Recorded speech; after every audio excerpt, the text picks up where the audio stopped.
My entitled family drained $14,000 savings to fund their failing boutique. God, Ethan, relax. It's not stealing, it's sharing, my sister Laura sneers, while my parents dismiss me as dramatic. I replied, family supports each other? No, family doesn't steal. But don't worry, you'll learn what happens when I stop playing your game. Why did next shock them, and by dawn, my phone blew up with 40 missed calls. I stared at my phone under the dining room table, the glow of the screen lighting up my face like some kind of cheap horror movie effect. The room was all laughter and clinking wine glasses, the smell of Mom's overcooked pot roast hanging in the air. Laura was telling some story about her boutique. Again, her voice syrupy and performative. And then the client said, "This is exactly the vision." She paused for the inevitable applause. Dad chuckled. Ryan snorted into his beer. And me? I was too busy watching my entire savings account evaporate in real time. $14,327.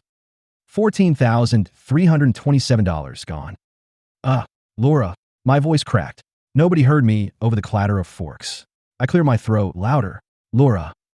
She turned, her smile still plastered on like she'd forgotten to peel it off after a little monologue. What's up, Ethan? You look like you just swallowed a bug. I held up my phone, thumb jabbing at the banking app. Why does your boutique's website say grand opening funded by supportive family? The room went quiet. Ryan's beer bottle froze halfway to his lips. Laura blinked. Oh, that. Yeah, that. My thumb stabbed the refresh button again. The number didn't change. Still $87.41.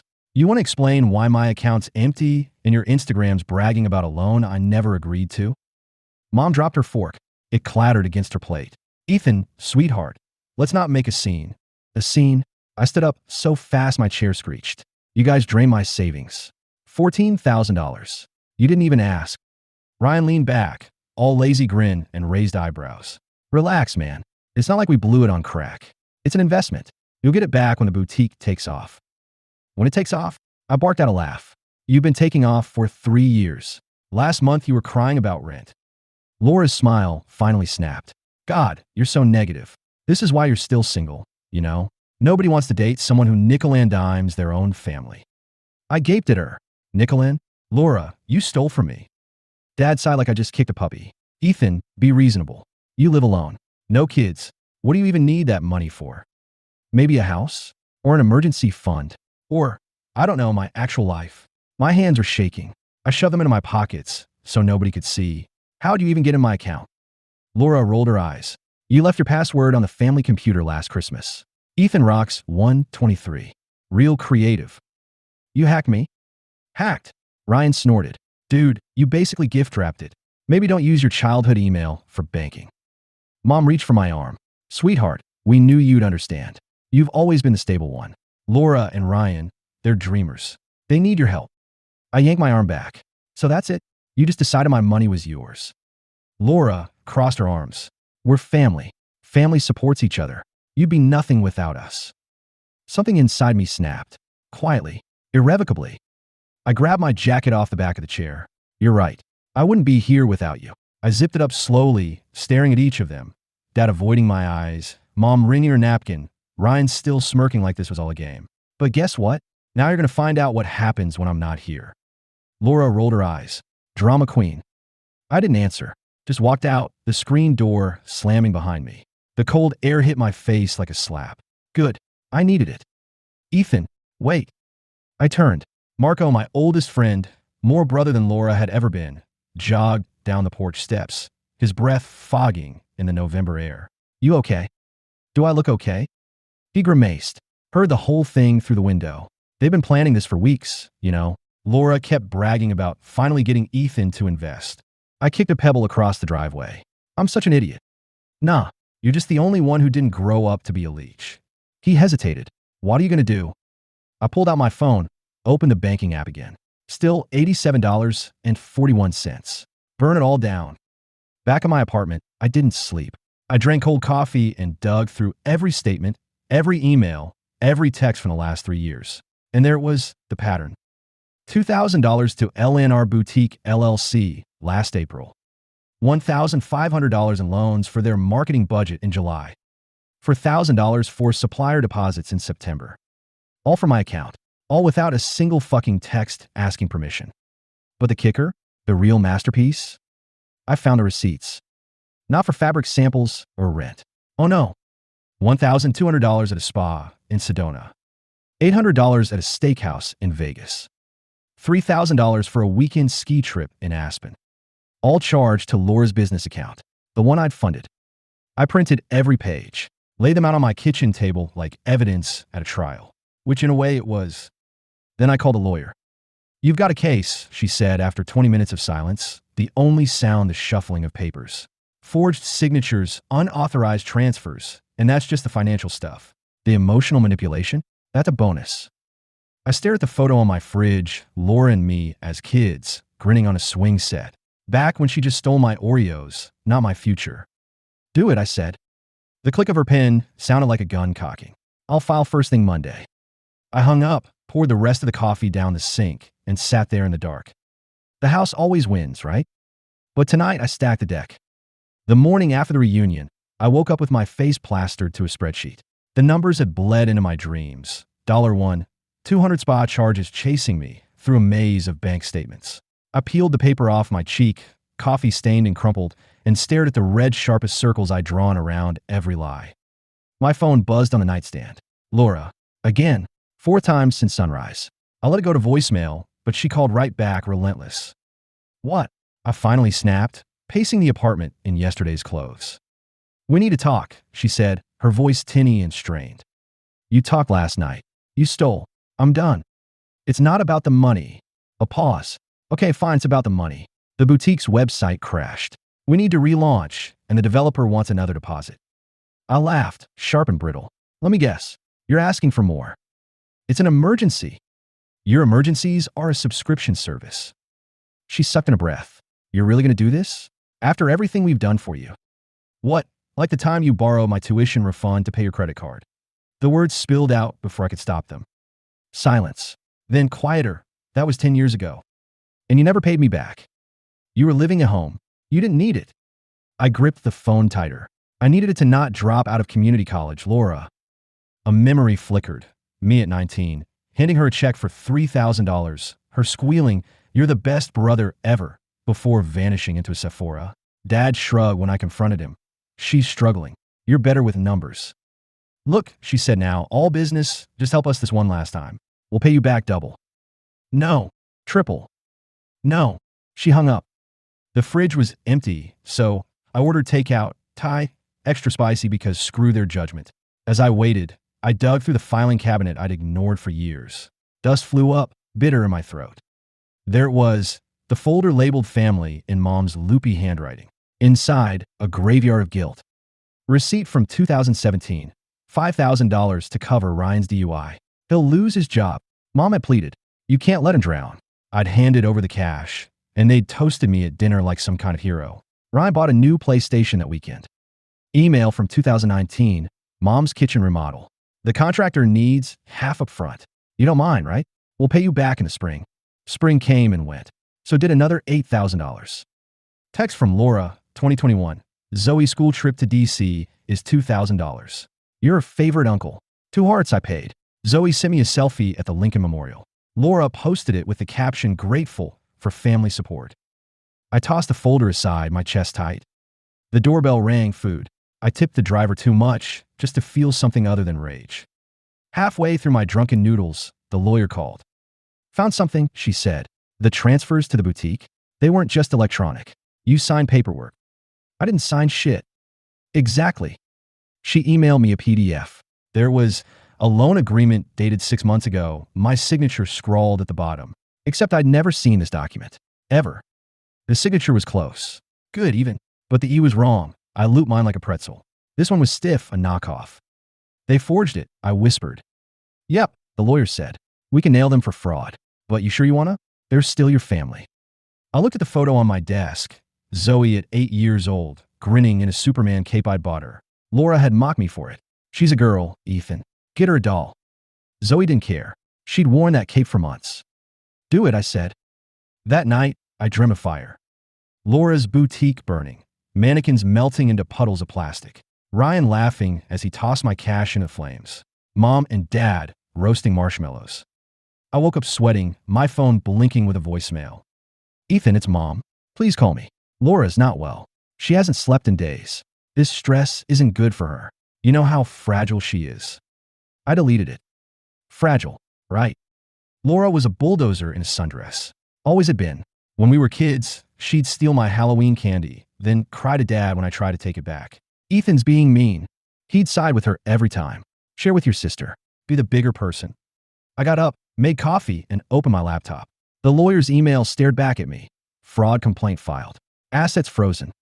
I refreshed Laura's boutique Instagram. At L&R Boutique.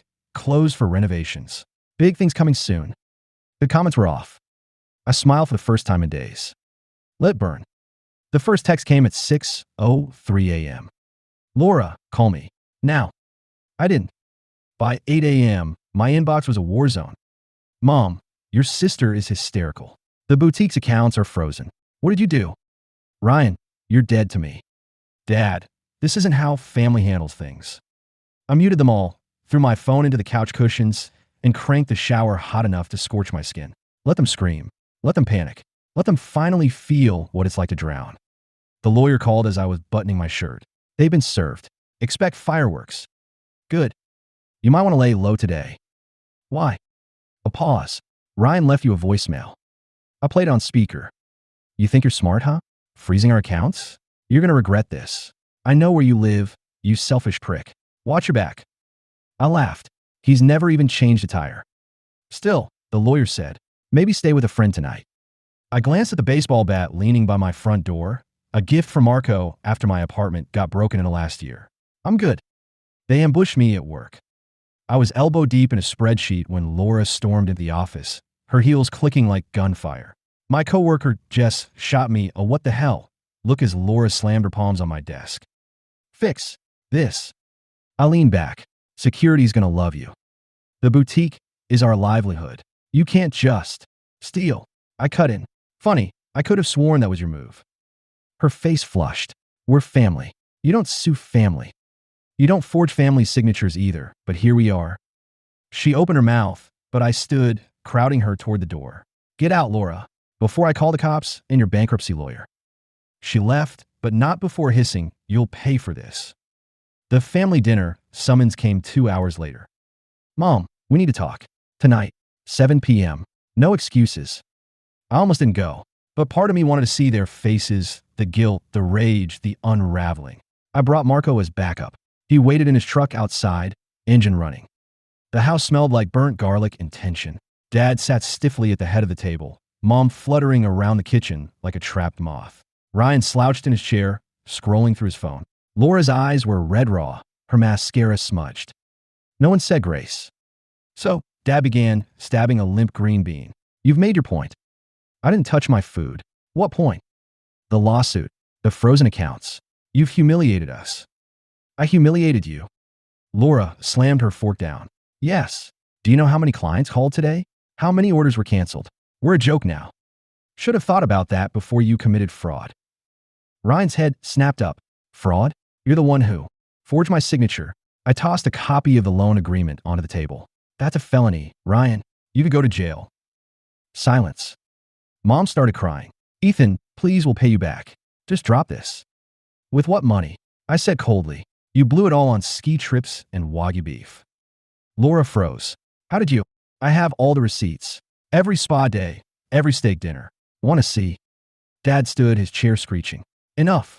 You're tearing this family apart. No, I said, standing too. You did that when you decided I was your ATM. Ryan lunged at me, but Dad held him back. You're dead. You hear me? Dead. I didn't flinch. Try me. The doorbell rang. Mom wiped her tears. Whose? 3 men in suits stood on the porch, badges glinting. Ethan Carter? Yeah. One agent nodded to the family. We're here to seize assets tied to L&R Boutique LLC. Vehicles, property, financial accounts. Laura screamed. You can't do this. The agent handed her a paper. Court order, ma'am. Ryan tried to slam the door, but another agent blocked it. Sir, obstructing this process is a crime. I stepped outside, the cold air sharpened my lungs. Marco leaned out his window. Holy shit, you okay? Behind me, chaos. Laura sobbing, Mom begging the agents to be reasonable, Ryan shouting curses into the night. Yeah, I said, climbing into the truck. Let's go. We didn't talk until Marco's apartment. He handed me a beer. His Xbox paused on a screen. You wanna, I don't know, scream? Break something? I shook my head. Just need to not think. We played Call of Duty until 3 a.m., shooting pixelated soldiers while my phone lit up with threats, please, and one final voicemail from Mom. How could you do this to us? We're your family. You'll never see Zoe again. You hear me? Never. I deleted it. But later, as Marco snored on the couch, I crept onto his fire escape and stared at the city lights. A part of me wondered if Zoe was awake somewhere, scrolling through drama she didn't understand. I pulled up her Instagram. Last post, a blurry selfie with the caption, "Everything's on fire." I didn't like it, but I didn't look away. Laura's Instagram post went up at midnight. When family betrays you. Hashtag heartless, hashtag karma is coming. The photo was all staged agony. Her mascara streaked, hair tangled, clutching a wine glass like it was the last lifeboat on the Titanic. The comment section was a dumpster fire of emojis and vague booking. Sending love. Who hurt you? You deserve better, queen. I screenshot it and sent it to Marco with the caption, Oscar nomination pending.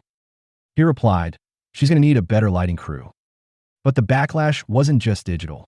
By noon, my inbox was clogged with angry emails from relatives I hadn't seen since Grandma's funeral. Aunt Linda, how dare you shame your parents? Cousin Derek, you're a sellout. Eva Mom's book club president chimed in. Family first, Ethan. Always. I blocked them all. Then came the voicemail from Ryan's boss. Ethan, this is Greg from Tricorp. We, need to talk about Ryan's employment records. The investigators found some discrepancies. Call me. Discrepancies. Turns out, Ryan hadn't just embezzled from me. His company's accounts were short $20,000, all funneled into a shady crypto scheme. The lawsuit against the boutique cracked his alibi wide open. Laura called me screaming. They fired him. Do you get that? We can't pay rent. Zoe's tuition is due. I sipped my coffee. Should have thought about that before you funded your Aspen habit. You're enjoying this. No, I said. I'm just not crying about it.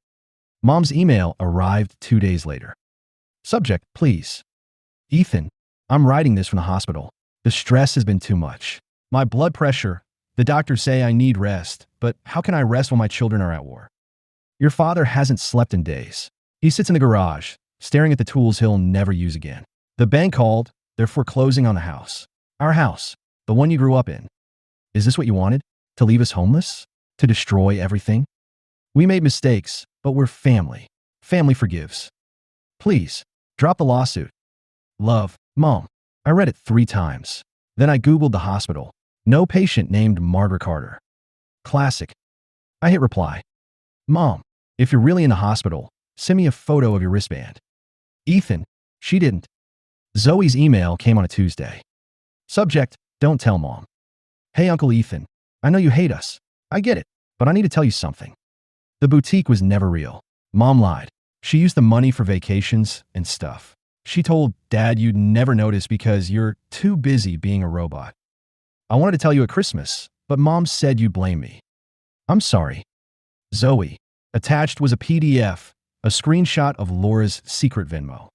1,500 to Aspen Lodge Resorts. 800 to Vegas nightlife. And a selfie of Zoe, 13 years old, wearing the Superman cape I'd bought her. Still my favorite, she'd scribbled in the corner. I closed my laptop and sat there, throat raw. The next morning, Laura showed up at my apartment. I saw her through the peephole, sunglasses, oversized hoodie, like a C-list celebrity avoiding paparazzi. Go away, I said through the door. Zoe's missing. I froze. She ran away last night. Left a note saying she's done with liars. This is your fault. I yanked the door open. My fault. Laura ripped off her sunglasses. Her eyes were bloodshot. She's been acting out ever since you filed that lawsuit. Now she's gone and you let her think stealing is normal. I snapped. You made her lie for you.